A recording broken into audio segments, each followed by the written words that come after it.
Alright, what we have today is a Garden Leisure. This is a 7-foot tub. It's 82 by 82. It has 29 jets, including that master blaster. Ton of water coming out of there in the floor. It's got air valves, it's got composite sides, it's got a waterfall, it's got a light down there in the footwell. Let's turn this on and see how she runs.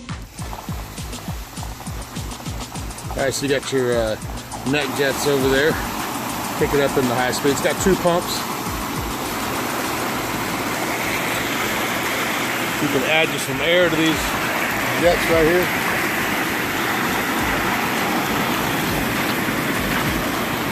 It's going pretty good. We're going to turn this into the floor with that diverter valve. And let's see what happens now. There you go. So this is a good tub, and it would look good at your place, give you a lot of power, and you can have a lot of fun in this. So come check it out. Come see us today. Get yourself this spa.